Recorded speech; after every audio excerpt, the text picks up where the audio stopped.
Assalamu alaikum. That is, may God's peace be upon you. Welcome back to the power of educating our own. I'm joined by my co-host. Okay, I don't think she hears me. Okay, Quran Shakir. there we go. Okay, so she did hear me. Great. So yes, welcome back to the Power of Educating Our Own. This show is facilitated by the Clara Mohammed Schools Network. We are a network of approximately 19 schools, full-time, weekend, and virtual schools, with the who carry the philosophy of the Clara Mohammed um, principles and practices in our school systems. And we really host this show for the purpose of sharing resources amongst each other for the benefit of our schools, for the benefit of our families, for the benefit of our community, and to really strengthen the work that we all are doing individually and collectively. There's been so many projects that we've been able to do with the schools across the country and in Bermuda over the past we're coming up on 5 years, right? Because we got this thing started, the network started back in 2020, right in the midst of the pandemic. And so we're coming up on 5 years of this network and working together and finding ways to share resources and really strengthen each other's institutions. And tonight we're going to have a conversation about documenting our history. So, if you joined us last week, you know that we had a conversation with Sister Zakia Ali, and we talked about the importance of researching and knowing our history. And we got so many different jewels from her and her work that she is doing independently as well as a student at Howard University. And I got to throw that in there because I'm an alum. She's also an alum of Virginia. I think it's Virginia State. She's gonna get me if I say it wrong. But to this week, we want to continue that conversation about history. We are at the beginning of Black History Month, African American History Month, and we really want to emphasize history during this month because it's so important for us to know the path that we all walked on. And so tonight's guest, we have Imam Bilal Hassan and Brother Lester Muhammad. We're going to talk about the work that they do in the community for documenting history, a little bit about some of the work that they do that I can tell you before we bring them on. Um, they do a lot with historical preservation. Imam Bilal Hassan is a part of the New Freedom Works team, which I'm also a part of, along with my husband. And we host something called the Bilalian Night at the Museum. And it's part of the WDM Collective, the Cultural Heritage Preservation Project of New Freedom Works. But I'm going to get them on the screen so they can tell us all about who they are, what they do, and give us some ideas for how we could do those things in our own locale. So, bringing them on, welcome, Imam Bilal Hassan and Brother Lester Muhammad. Welcome to the power of educating our own. Thank you for having us. Assalamu alaikum, Welcome. everyone. Walaikum Welcome. assalam. So, we're going to jump right into the Assalamu conversation. alaikum. Um, So we want to, like I was just explaining to our audience, we've been having this conversation about history since last week. And so this week we really want to talk about being able to document that history. And it can be written, it can be in art, it can be in just, collecting memorabilia. So if each of you can tell us about who you are and how and what you do and how you got started in this historical preservation work. And I'm going to yield to Brother Lester Mohammed, who is our senior. Brother Lester? Okay. Bismillah. Bismillah ar-Rahman ar-Rahim. Well, part of how I got started with this particular work was by accident. strictly by accident. In Chicago, Illinois, I want to say around 75 or maybe 76, somewhere in that window, the Muhammad Speaks newspaper was being transitioned over to what a company called American Pouch Food. And they were starting to turn that building over to a processing and production plant for a contract that we had received from the federal government to develop military rations. But in that, during that time, I was working with WDM Publishing Company, and we had the and Sakat Propagation Publications, which was located right at the masjid at 7351 South Stony. So we had about thousands of those large paper nationals that had just been printed out. And we had to go down and retrieve those because they were transitioning out from the newspaper to the processing plant. And we went down there, myself and Brother Ahmed Shuaib, who was running the day-to-day operations of WDM Publishing Company at that time for Imam Muhammad. When we got down there, we noticed that there was a lot of large dumpsters on the property or near the property. And in those dumpsters was a lot of the history, photo history of our community. Negatives, the whole 9 yards. Equipment just dumped in the trash. For whatever reasons, so we did a dumpster dive and went in there and we started pulling out a lot of the old negatives, the photographs, the prints, and all of this stuff. Equipment that we knew, well, let's take this back to the school and turn it over to the school because maybe we can use this stuff at the school. So, but a lot of the negatives and stuff like that, I had in my possession for many, many years. In fact, I had relocated back to the East Coast. And so one day I decided to take some of those negatives over to a print shop and have prints made. And when I started going through some of that material, I noticed there was one particular set of photographs that really stood out, and negatives. And these were a photograph of Muhammad Ali and the brothers from Temple Number 2 in their uniforms, standing outside 53rd and Greenwood, which was headquarters at that time in the 60s. Beautiful color photograph. I said, wow. So I had never seen it before. And in fact, I said, so I had prints of that made. In fact, if you see that photograph around the country today, we try to get it out to as many people as we can. It has Muhammad Ali's signature on it. And that's another story. But so over the years, I carried that with me. And I was back on the East Coast at the time in Atlantic City, New Jersey. And when Muhammad Ali would come into town from time to time for different fights and different events, I would be asked sometimes to help him while he was here in the city. And one particular night, we were going to, I'm not sure if it was the Holyfield Foreman fight or the Spinks Tyson fight, one of those fights that was going to. And I took that photograph with me. I had prints made. And as we were traveling, I asked him, I took it out. And I asked him, I said, Champ, do you recognize anybody in this photograph? And he looked at it and he said, that's me.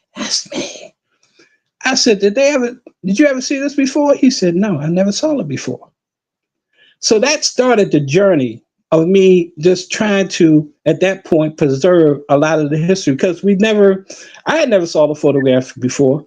I had seen it in print, I think in the newspapers over the period of years, but I'd never seen it before like that. So I asked him to autograph that particular print. And from that print, we were able to make copies and we tried to really distribute it across the country to our community. It's part of our history. And he was in his captain's uniform at that time. So that's how we started the journey. But also, What I used to do is, because I was on the secretarial staff in Chicago, Illinois, and I was under, my mentor was a brother out of New York. His name was Brother Audrey. The people in New York would know him by that. He was a secretary at Temple 7B and 7C, I think Brooklyn, and also in the Queens, assistant secretary there. His name is Brother Hamidullah Fahim. So I was working under him in Chicago as he came out to Chicago to be the Midwest Regional Secretary and the Secretary of the Mouse number 2. So, and over those years, and you think about it, the secretary at the time, whether New York or Chicago, wherever, we kept records, and we were responsible for keeping the records and the history of our community, documentation, financial, mainly financial records. So he had a treasure trove of materials, not only from New York, but also from Chicago. And when he transitioned, I was able to speak to his family members, and we wanted to preserve a lot of that history that we had. And he was able to, they were able to share that with us. And so we have a lot of that when we started that journey. But also before that, there was another sister, he goes back even before him. Her name is Sister Fern. She was a school teacher. She was the principal of the school in Detroit, Sister Tahida Mahmoud. And she used to work with us on the secretarial staff in Chicago. And over the years, I was able to, once I think when Allah called her back, when Allah forgive both of them for them sins and grant them highest places in paradise, we were able to make sure, secure some of the records and some of the things that she had in her, that she had been keeping over the years. And so from just those two individuals, we were able to collect a good portion of our history. And where I'm from, Atlantic City, New Jersey, if anybody knows the history of this community, there was a brother here by the name of Minister Woodrow Love. And Minister Woodrow Love was the first person who was really major, that was recording the history of our community, both the audio and video. And here from the Muhammad Temples number 10's archives here in Atlantic City, New Jersey, we were able to secure a lot of the video 16 millimeter films dealing with the history of our community, going back all the way to maybe 1955. And so we've been able to preserve that and keep those things in our archives, and with the intentions of setting up a trust to preserve the history of our community, because so many stories have been told by me over the, I talk to people, I've talked with laborers and national officials and people all across the country, said they've lost a lot of the material over the years, or had it in storage, or had it here, or when they passed away, the children or grandchildren, they just discarded it, threw it out.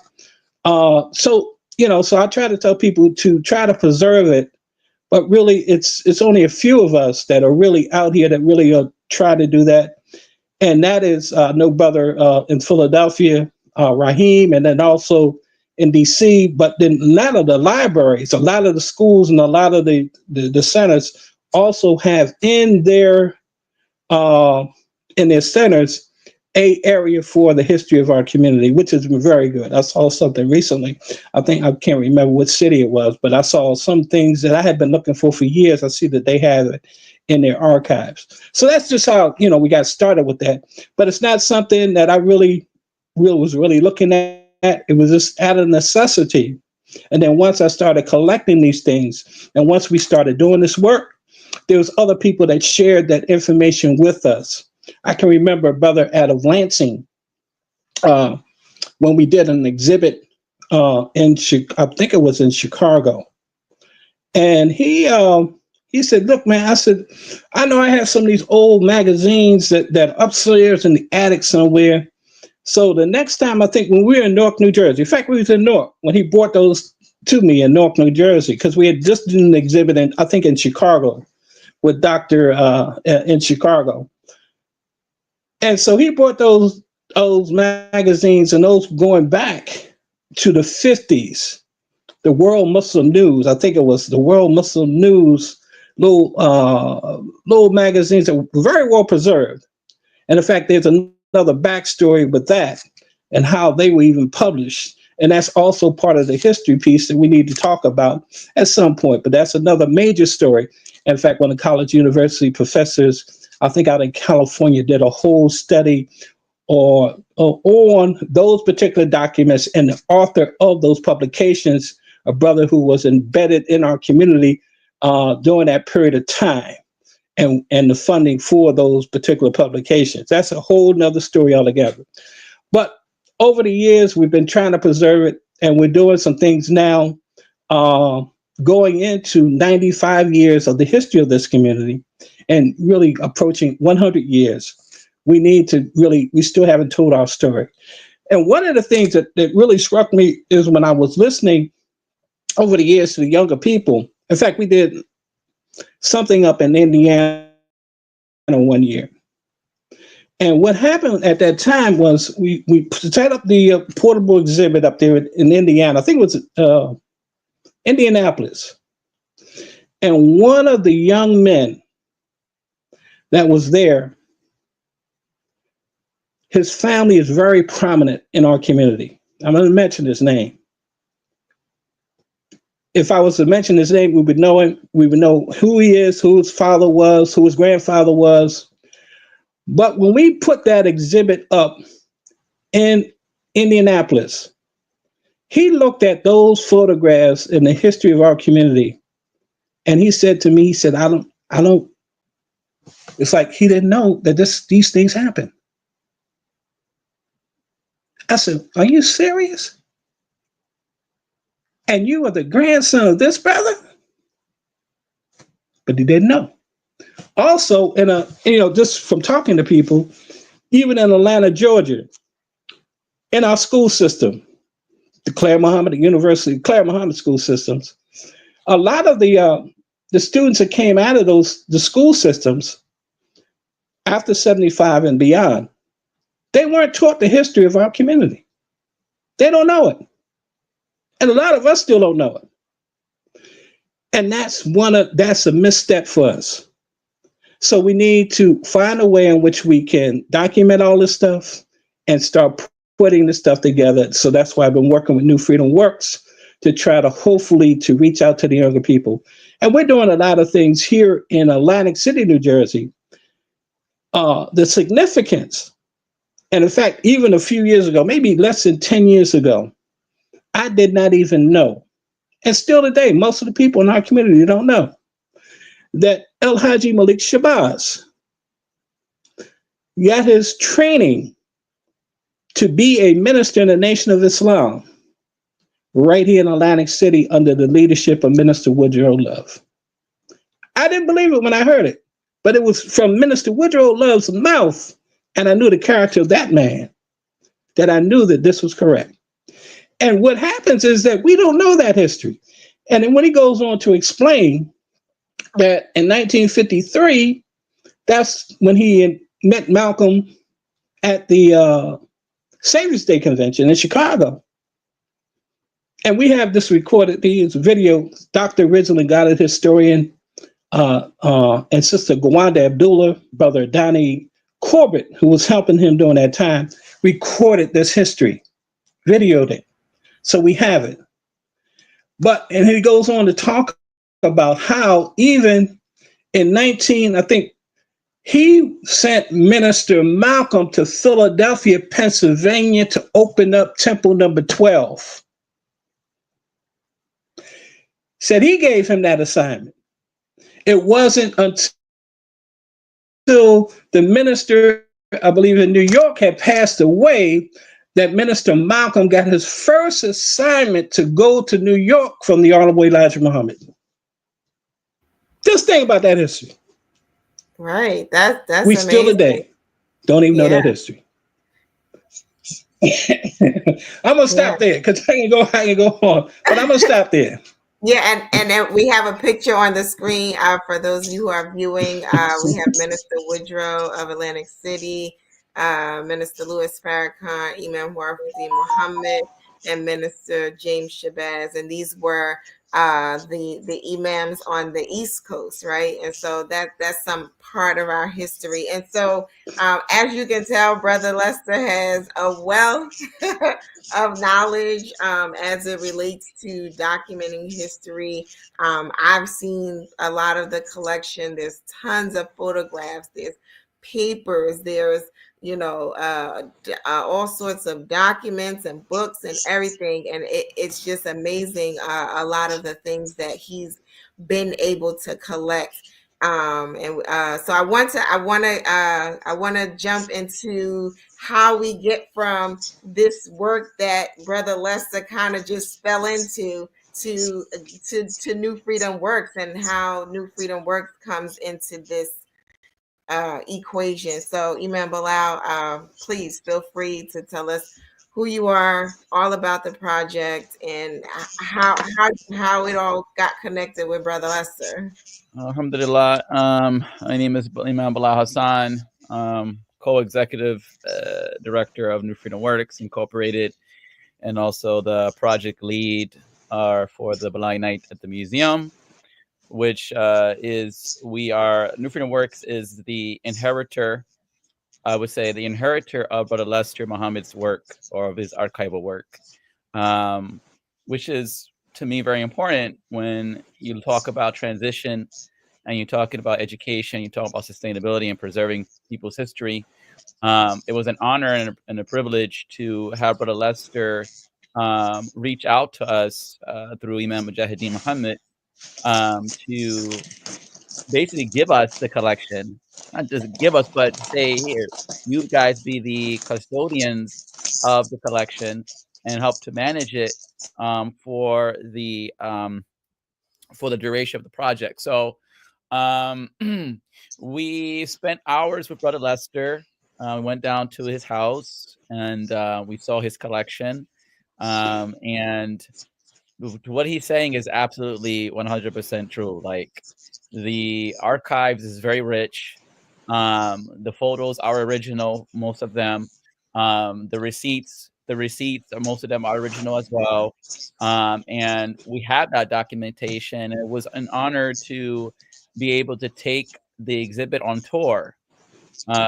We had several places that we took the Blind Night Museum, which is the name that we gave it later. That's a name that came out later. It wasn't originally called that. It was just, we had it. And then once we got it, I was just like, well, why don't we name it? And I thought about Ben Stiller's film, The Night at the Museum, and how it comes to life. I said, well, there's the Blind Night at the museum, and our history is coming to life, so that hence the name, right? So we took it to Stockton University in Atlantic City, where we partnered with the MSA there, and we had the history displayed out and also zoned in to the history that he just talked about a little bit about Atlantic City and the relationship with Minister Woodrow Love and Minister Malcolm and etc. And we took it up here to my city, to the city I'm here in Queens, New York, where we partnered with Sister Nazinga Knight. She had an exhibit here at the Queens Museum, and we were able to do the Blind Night at the museum there, like an actual museum, like actually having the museum for an open to the public, so they can come and actually walk through the exhibit. And I walked them through the whole exhibit from the beginning to the end. And then we had a conversation about what it is that we saw and how that moved people. What were some of their questions and things of that nature. We're open. We've taken the exhibit down to the Muslim Journal. It's time to be grateful as well, where we had it displayed with the other exhibits that Imam Lester Muhammad mentioned, Brother Amir Muhammad, Abdul Rahim Muhammad, who also have been in the work of archiving. And this is the work that we want to continue. For me, it's a passion project. It's something that I like. History. I did not major in history when I was coming up in undergrad, but because of this community and how rich our history is in this community, it sort of became part of my fabric to say, okay, how can I make a contribution to the helping of the preservation of this kind of collection? Because it's priceless.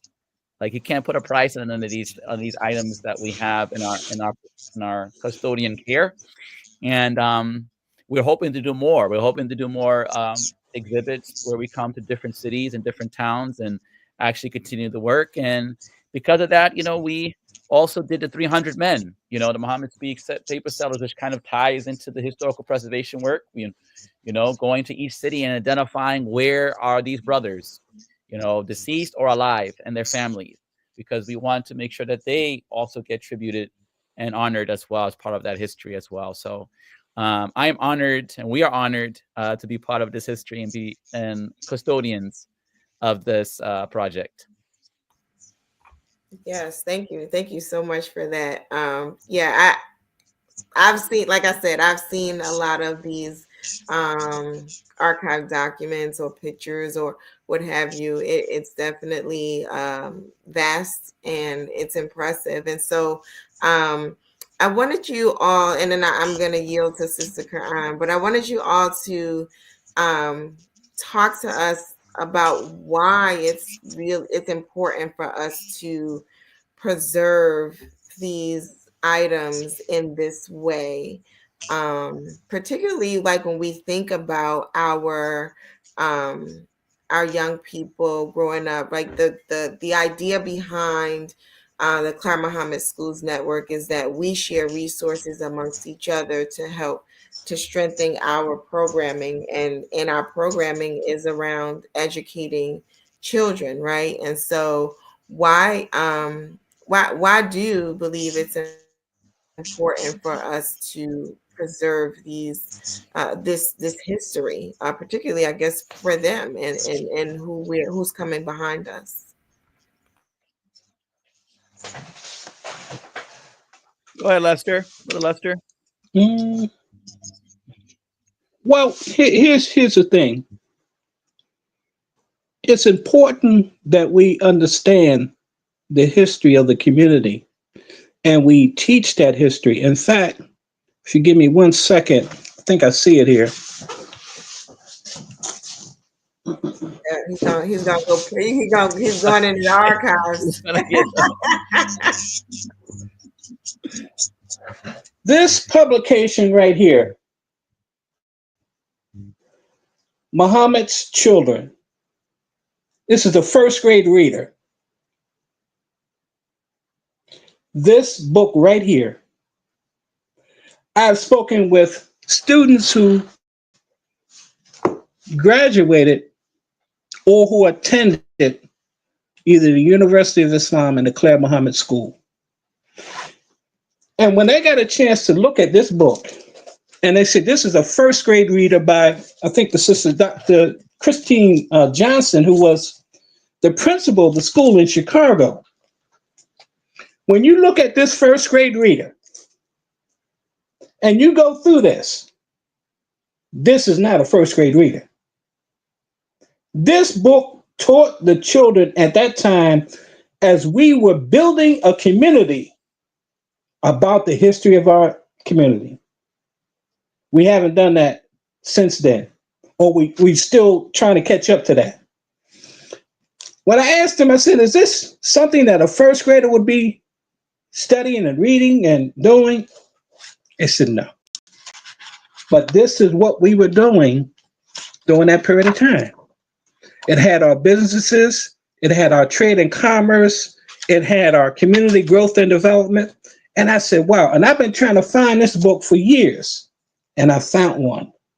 It was in Brother Hamidullah Fahim's archives. This book right here, if you first grade reader, far advanced, and I'm talking now to the two people that I talked to. One is running a charter school in New York. The other one is a professor in one of the universities in Tennessee. And I said, wow. So, but I knew all along that we had not, when I started talking to some of the younger people, that they had not gotten this history from our school system. And I said, that's a mistake. because now they don't know the history. So therefore, they're going to go whichever way the winds blow. But if they understood the sacrifices and what went on during that period of time and what we were going through during that time, then I think that would help us as we go forward, because we still got a lot of work to do, major work to do. But that's one of the things we have to do. We have to teach these children. We have to teach ourselves first and foremost, and we have to talk to our children. This book here, when you look at it, at the time that this was going on, man, this is unreal. I look at it today. I said, no way in the world, this is first grade reader. And that's why our students were so advanced. When you talk to people who went through our school system, the University of Islam, and when they left that institution and went on to higher education, a lot of times the people would ask them, where did you get trained at? Where did you go to school at? Because they were better prepared. And for the most part, in most locations, they only spent about 3.5 hours a day in school. Think about that. I know I can recall in Chicago, Brother Charles, over because I used to work at Shabazz Bakery, they said the junior fruit, they said they couldn't hold them at the bakery no later than 9:30. They had to get them home. But so those brothers were going to school in the daytime and then working a cooperative program in the evening, building a nation. Just think about that. So I'm not sure what the sisters were doing, but I'm sure the sisters, we had the sewing factory in Chicago. We had all the other stuff going on, different type of other type of work, but they were getting a cooperative education program at a very young age. Where we at today with that? Yeah. Yeah. So that's the strength of that University of Islam system and the future of as we begin to really expand the Clara Muhammad school system today. And one of the other things that stood out was when I go back and you start to look at it. So in 1975, when I was looking at the progress report books, it said we had over 40 full-time University of Islam schools functioning. We had one here in Atlantic City, New Jersey. We had them all over the country. All the major cities had them. Today, those numbers are not that great. Probably about 25, 30% of that. Full-time schools. Not weekend schools, but full-time. So we need to open that up again. As you can see now, opportunities may be opening up for us for not only funding, but also the fact that we need these, because now you have to be thinking about how we're going to prepare our children and ourselves during this age of AI. What does that look like for us? And I asked both of those graduates, the doctor, sister, and also her brother, I said, what is it going to look like for us in this new age of AI? And how should we be preparing our children and our school system today? And we had a saying back then, we said we were fast moving, quick thinking, and right down to the modern times. And now it's so important now that we take on the role that we've been asked to take on, is to remake the world and to make this a better place. So we have to get out there. We have to step it up. All of our activity has to be stepped up. And as I said, and I say this, and this is me, we're underperforming. We've been given too many tools, and we're underperforming at this time. We need to step it up. We need to produce. I can see it now. I can see not only Imam Mohammed, but his father telling us, you must produce. And that's where we are right now. Absolutely. We got to start producing. Absolutely. And so I want to do a quick check-in, and then I'm gonna yield to Sister Quran. But if you're just joining us, you are watching The Power of Educating Our Own. This show is hosted by the Clara Muhammad Schools Network. We are a network of approximately 19 schools, including full-time, weekend, and virtual schools. And this show is for the purpose of sharing resources amongst those institutions, amongst the families, and the community to help strengthen our educational system. I'm just gonna check in with some of those who are joining us. Sister Zakia Ali, who was our guest last week. Assalamu alaikum, y'all. I'm gonna say it like her because that's how she would have gave it to us. And she also says, "Love this." So I know she loves history. We also have Quest Up Game Development. That's our brother Hakeem. And in New York, he says, Alhamdulillah, that was a great and very informative event in Queens on our history. So he's talking about the museum event. We have Brother Kevin Ali, who says, Mashallah, very important. And then our brother back from New York, very inspirational message, history production. We cannot stop now. And so I know Sister Karen has some questions, so I'm going to let her jump in here now. I just wanted to acknowledge those who are viewing with us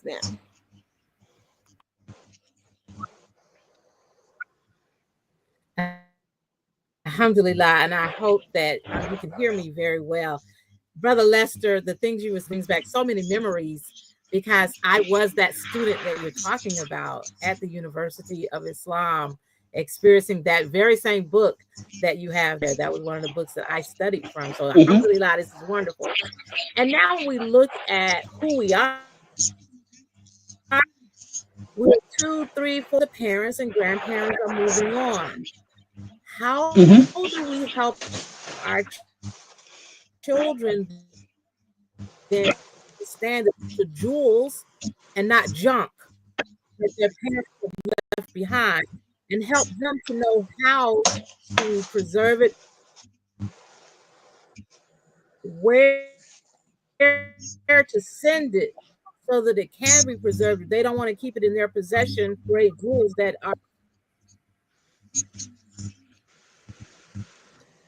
So Sister Quran, some of what you said is that a question? But for the most part, I get as what she was asking was how do we get our children to value the things that their parents and grandparents have accumulated over the years, and if they're not in a position to preserve it, where could they perhaps send it to be preserved, or what do we teach them to do about preserving it? And that question could be to either of you all.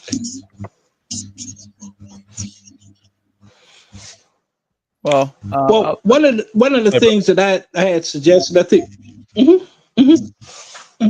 ahead, no, go ahead, please.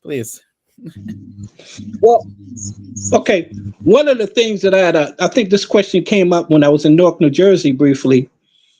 A lot of times when we did the time that we're grateful, maybe a couple of years ago. One of the things that I had suggested is that the two brothers that I know on the East Coast, Amir in DC and Raheem in Philly, the two museums that are there, if the pioneers and the seniors could make a way to make sure that the children understand that this materials should go to them, or go to, even if they had to send it to the different centers, just as a pass-through, because the centers themselves may not know how to handle or deal with the material, or may not even want to deal with it like that. We don't have the facilities to set up in a museum or something like that, but at least set something up, whereas these materials are to go here and there. So they can talk to them, and even while they're still living, a lot of the people that just go through their attics, their basements and stuff like that, they find a lot of this material and they say, okay, let me get this into some people's hands. And this is exactly what the brother in Lansing did. He said, this stuff that is upstairs in my attic.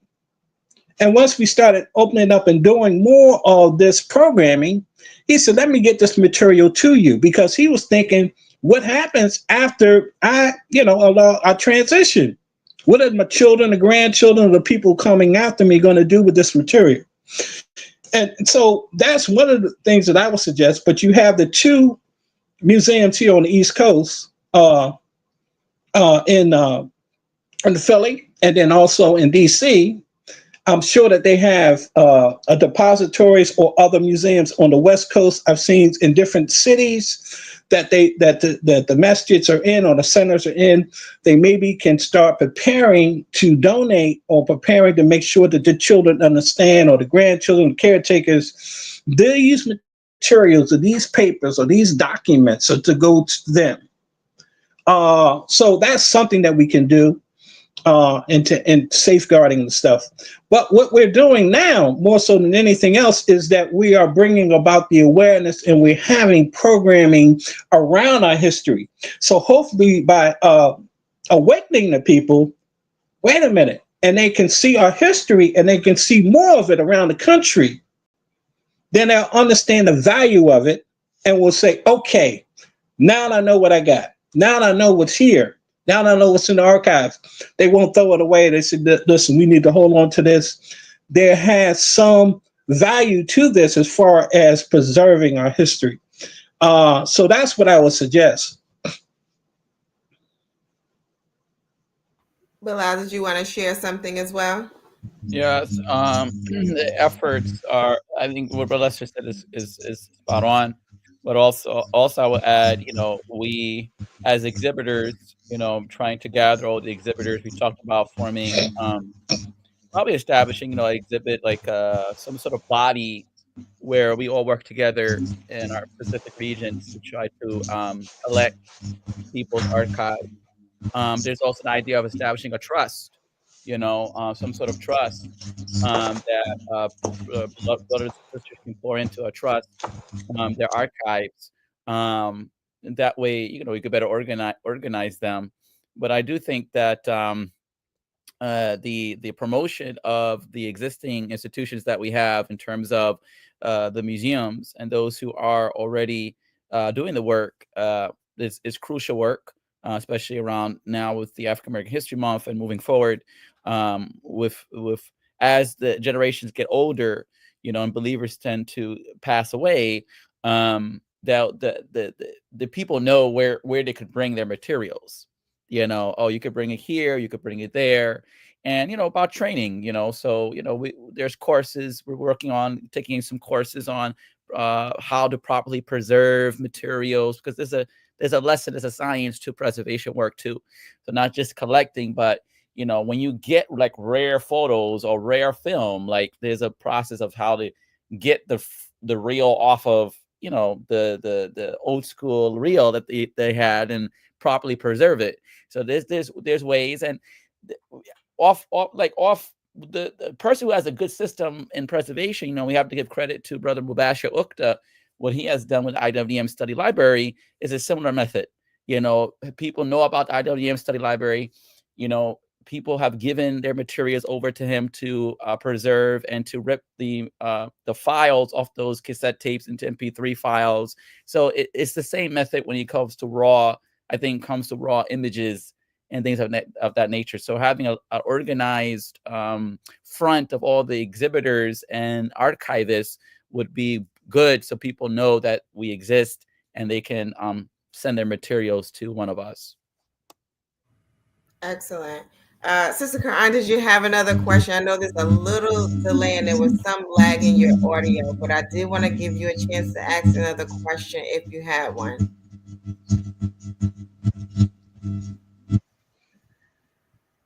Let's see if she has one. Okay. Well, let's see. Okay, she said no. Okay, so while I'm waiting, while we wait for her to come up with another question, but again, I know her audio was a little choppy.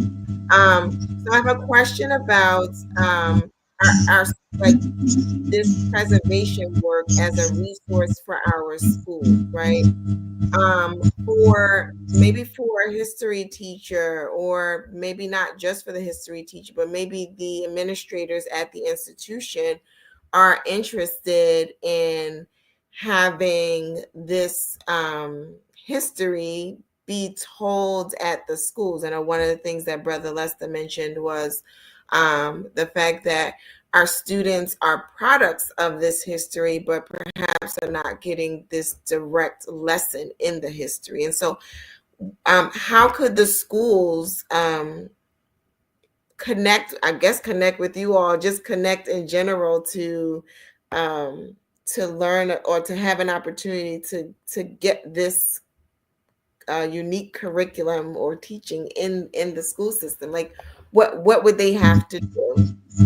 Correct. Great question. Partnering, we're open to partnering. The Black United Museum is open to partner with the Clara Mohammed School Network, the Clara Mohammed Schools institutions. By doing so, you can email us at newfreedomworks@gmail.com. Again, newfreedomworks@gmail.com, and we can set up the logistics of moving forward on how we can partner with bringing the exhibit to your doorstep.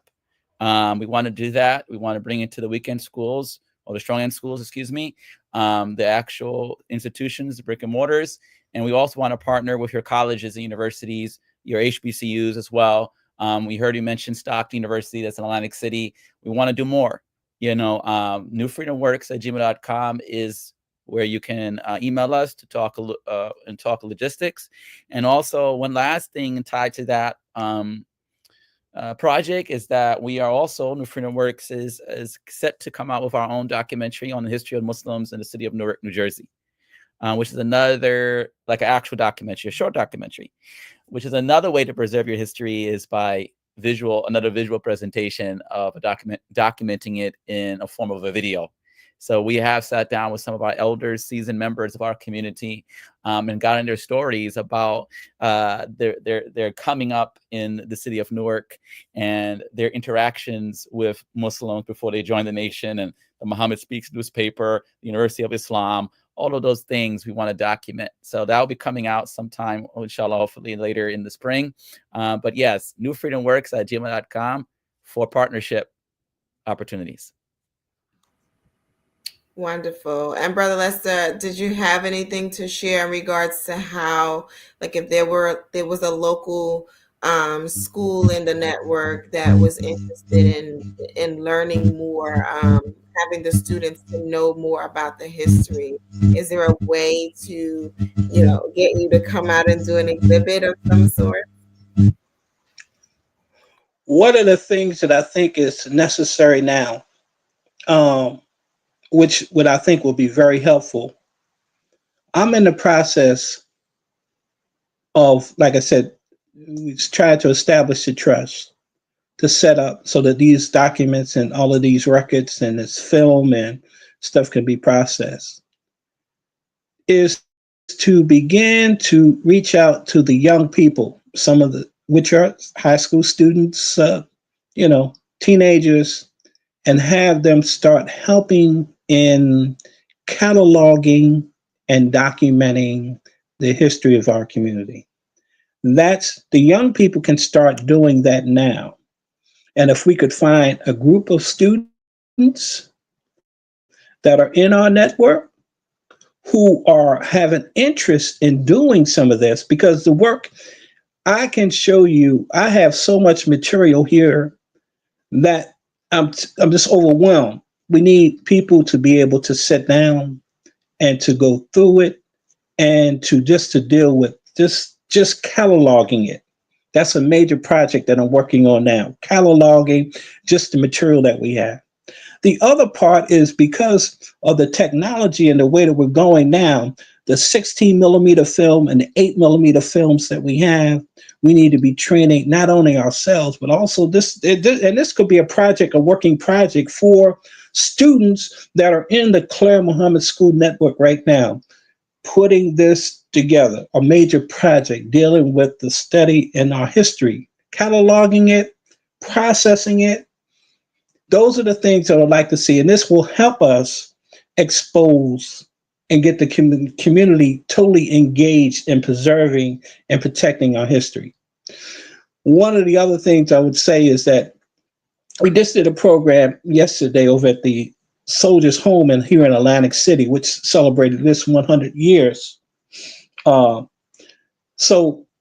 and also we're scheduled on February the 26th, which will be the 95th year history of our community, close to that, or the 50 years of the history, the transition from that social reform movement to the best practices of Al Islam under the leadership of Imam Muhammad, and doing a program over at Stockton University, which has partnered up with us on several different occasions so that we can begin to tell our story again and hopefully to engage more people in doing the work that we're talking about.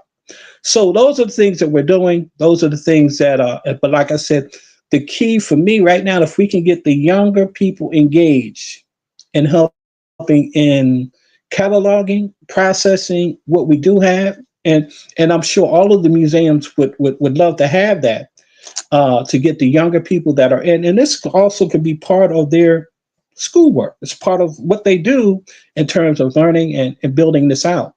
We need more people that want to do this work. But like I said, the most important thing is we have to start producing.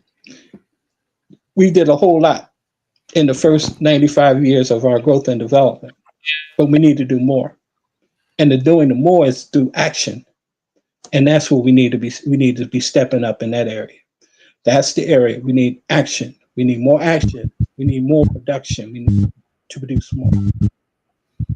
Absolutely. My next question was going to be about getting young people involved, and you just kind of swooped it up in there. So I appreciate you for doing that, because there may be some students, some of the older students in our school system that have this interest. Oh, I didn't hear you too well, Brother Lester. I think he's having a little bit of connection issues. Were you saying something, Brother Lester? Okay, he may be having some connection issues, and that's fine. But yeah, there may be we like to get them engaged. We like to get them engaged. Absolutely. I said we would like to get them.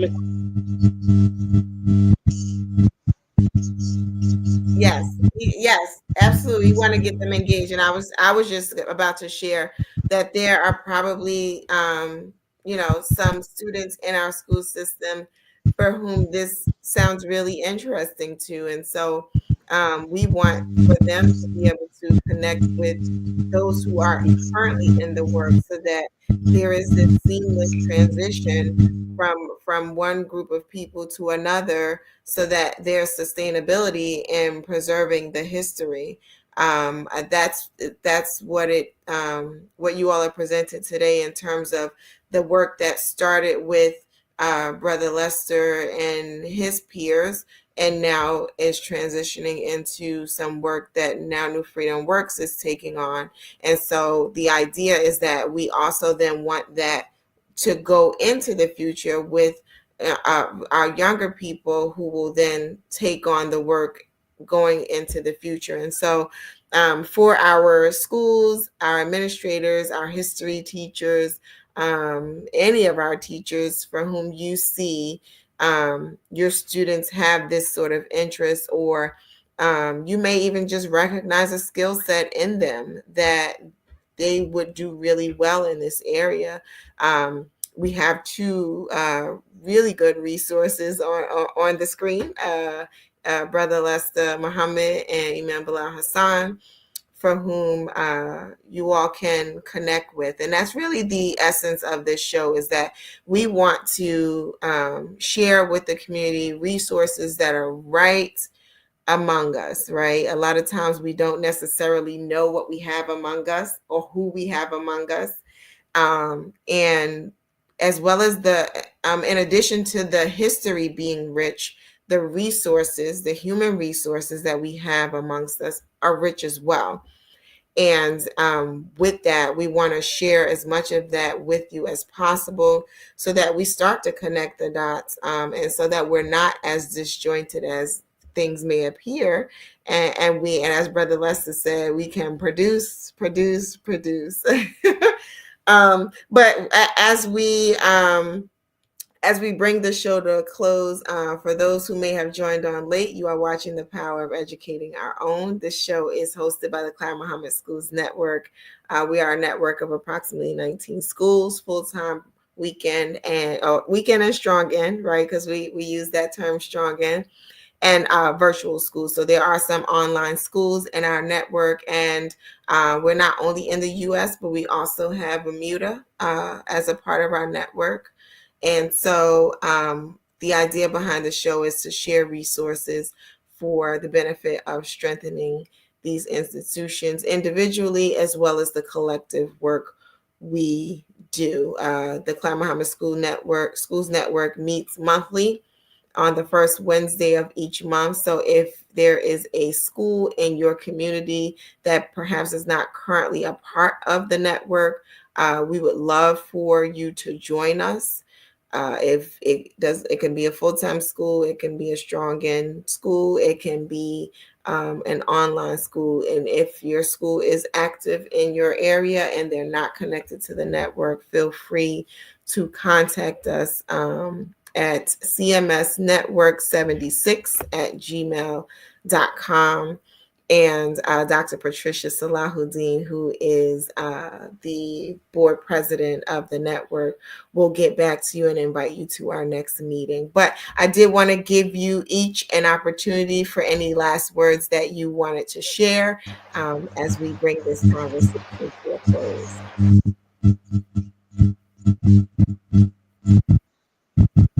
Anybody can jump in. Lester, you want to go ahead first? Give your remarks. Okay, yeah.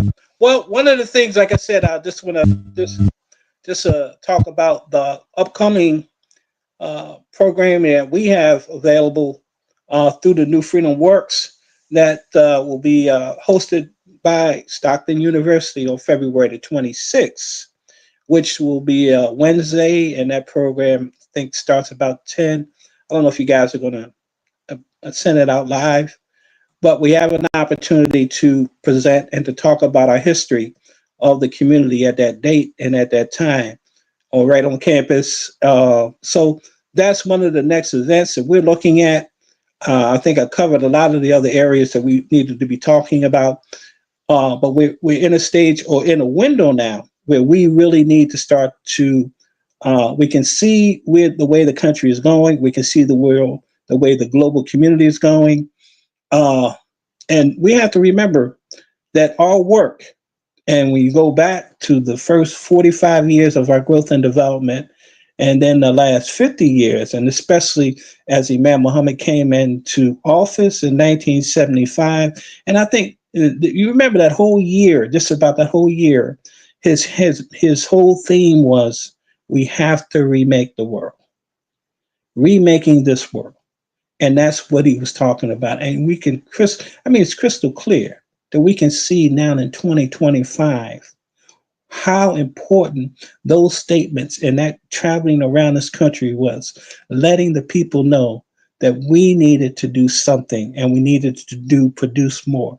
And like I said, one of the things that stood out in one of the transcripts from 1975, September the 9th, 1975, right at 7351 South Stony, when he spoke with the sister captains, and he talked about we wanted to start building model communities all across this country. And he laid it out in details and had a vision and goals of what that would look like.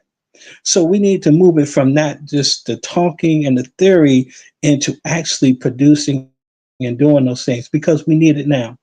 And crystal clear. You see, we are the custodians of God's creation. So therefore, we have to get on our job. We have to start producing. We have to start leading the world. And we're approaching another historical event, which will be coming up on the 4th of July, 1976. 2026, that historical address that he gave Talim in Chicago, Illinois, when he spoke about the need for leadership. And think about where we are right now today as we're doing this program. There is such a great need for good character, good leadership, and we don't have it. So we have a job, we have a responsibility, and we have to take the lead now. This community was birthed fighting for freedom, justice, and equality. And now we have an opportunity to really make a difference. And we have to start producing. That's it. Well, not much to say after that. We have to start producing. So, alhamdulillah, we we welcome the partnership from you all who are watching, the viewers who watch now, and the viewers who watch later. newfreedomworks@gmail.com. The Blind Lighting Museum is ready and available to hit the road to your institutions, Clara Muhammad schools, Strong End schools. Maybe we can do something virtual, pop in on you virtually, or college campuses, HBCUs, other institutions. We're open to those type of partnerships. So again, New Freedom Works gmail.com. We are sounding the alarm for our history. It is African American History Month this month, New Freedom February month, but we are also looking at the overall, as Brother Lester said, the social political paradox has changed. We're seeing a lot of rollbacks now. So, we want to be in front of the community and in front of the audience, in front of the general public, and let them know about the history, not just this month, but for all throughout the year. Well, I want to thank you, brothers, for joining us on The Power of Educating Our Own this evening. This was a great conversation about documenting our history. You really helped us to see the importance of documenting, and also you gave us some strategies for being able to preserve the materials that we directly come in contact with that perhaps maybe we don't have the skill set to preserve. Well, now we know that we have, at least in you all, some resources to be able to share those materials so that they don't go into the trash when someone passes away, right? But that they could, one of the things that Brother Lester shared was that they could, maybe go to our masjids and Islamic centers, as a holding place until it gets where it needs to go. And that may be one of the museums in our community. He talked about the museum in Washington, D.C. with Brother Amir Mohammed. And he also talked about the New Africa Center in Philadelphia, Pennsylvania, with Brother Rahim Mohammed. And so those are we have some strategies, right? So for those of you who have some history of this community, but just history in general, right? The African American and the African American Muslim experience. We don't want to see those things just go away or go in the trash as someone passes away. Our grandparents and great grandparents who've been holding on to those materials, but it would be in the best interest for us to get those to the people who have an interest in preserving them for the benefit of telling our story. One of the things that we know about telling our story or storytelling is that it allows us to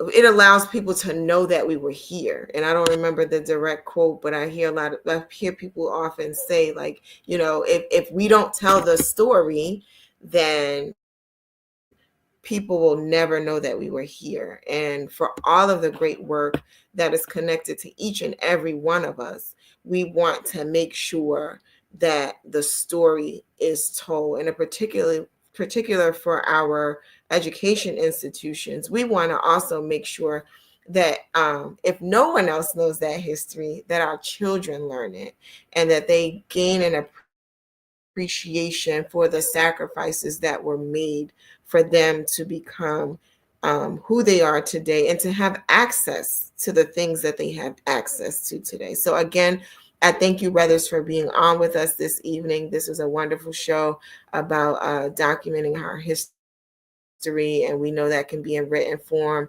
pictures. I know the museum has tons of pictures. Brother Lester is able to like roll names off his tongue like nobody's business. I'm like, how does he even remember all of this?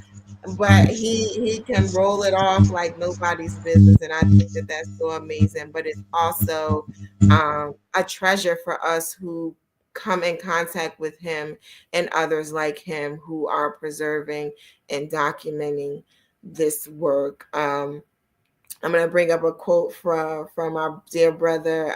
May Allah reward, protect, and enrich all of you on the panel for sharing this forum with the community. And I think that that echoes the sentiments of a lot of us. And I felt the need to bring that on the screen. But with that, the Power of Educating Our Own will be back with you next Sunday at 7 p.m. And until next time, Assalamu alaikum. May God's peace be with you. Wa alaikum assalam. Sister Clara Mohammed, a Black Muslim woman from Macon, Georgia, was an extraordinary leader and pioneer. Her contributions, especially in the development of Islamic education in America, paved the way for thousands of Muslim families to take ownership of their children's future, starting at a time when homeschooling was illegal in the United States. She eventually established a network of schools that was later named Sister Clara Mohammed Schools in her honor by her late son, Imam Warith Din Muhammad, rahimahullah. Sister Clara Mohammed helped to establish the important role women had in early Muslim American history and was an inspiration to future generations of leaders. Without her, there would not have been a nation of Islam, or the unique Sunni Muslim community that evolved from it, one that was acutely aware of the concerns and aspirations of women. May Allah have mercy on Sister Clara Mohammed.